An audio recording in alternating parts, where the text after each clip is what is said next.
How I Became a Freemason in 1717, from Entered Apprentice to Master Mason Narrator. In calm, thoughtful voice. No one follows the path of initiation by accident. The year was 1717. In London, silence and mystery mingled in the alleys at dusk, where the sound of carriage wheels was often joined by murmurs of an ancient brotherhood. It was here, amid shadow and firelight, that my journey would truly begin. I recall my youth, a time of restless seeking, when I felt an intangible call, echoing through days and nights. Men of honor spoke of a society older than kings, whose rituals were said to unlock the mysteries of the soul. Freemasonry. The very name invited wonder, and so it was that I dared to inquire. Scene 1. The Invitation. I found myself talking at length with a trusted friend beneath the lamplit arches of Westminster. His eyes twinkled with secrets, his words danced, never quite revealing. One night, as if by fate, he pressed a note into my palm. A summons to a gathering, to test my heart more than my mind. The invitation read, "Let him who would seek light knock gently at the temple door." A cryptic line filled with promise. Scene 2. Approaching the lodge. On the appointed evening, the city seemed hushed, almost as if it waited alongside me. I dressed as the note said, simply, humbly, without pretense. At the old lodge, a sturdy wooden door loomed before me. With 3 knocks, deliberate, measured, I called not just for entrance, but for the chance to begin anew. The door creaked open, revealing a hallway of candlelight, and solemn faces greeted me. They did not ask my rank nor my fortune, but, looking into my eyes, searched for sincerity. The Entered Apprentice. I was led through the ritual preparation, the turning back of my sleeve, the removal of a shoe, a blindfold placed gently yet firmly upon my brow. The senses deprived, I was made to walk inward, guided by hands unseen. Thus was I brought to the center of the lodge, facing questions spoken in voices both kind and commanding. Do you come of your own free will? Do you seek light?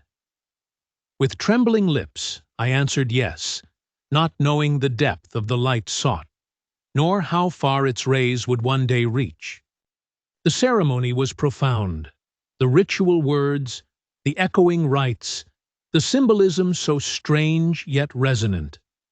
I pledged secrecy, fidelity, and obedience, not to a master, but to the ideals of brotherhood, truth, and personal growth. At last, my blindfold was removed. The first sight I beheld was the great light, the sacred volume at the heart of the lodge, the square and compasses shining by its side. It was a revelation, a beginning, a reminder that true enlightenment comes gradually. As an entered apprentice, I was entrusted with the first secrets, the symbolism of the tools, the gavel used to break away the vices of character, the square by which I learned to act justly, the compasses teaching restraint and balance. The work was not merely with hands, but with heart and mind. These lessons filled my weeks. At gatherings by lamplight, brothers spoke not just of stone and mortar, but of virtues and mysteries. I grew slowly in self-mastery, learning the value of silence, humility, and honest labor. Scene 3. The World Beyond. The London of 1717 was a city of both enlightenment and uncertainty, where the fires of scientific reason battled shadows of superstition. I realized quickly that the lodge was more than its walls. It was a sanctuary for those who dared to think, to question, to hope. In the outer world, empires rose and fell. But within the lodge, we built something more enduring. a spirit of brotherhood, a quest that transcended death and birth. The fellow craft. After months of devotion, I advanced to the second degree, fellow craft.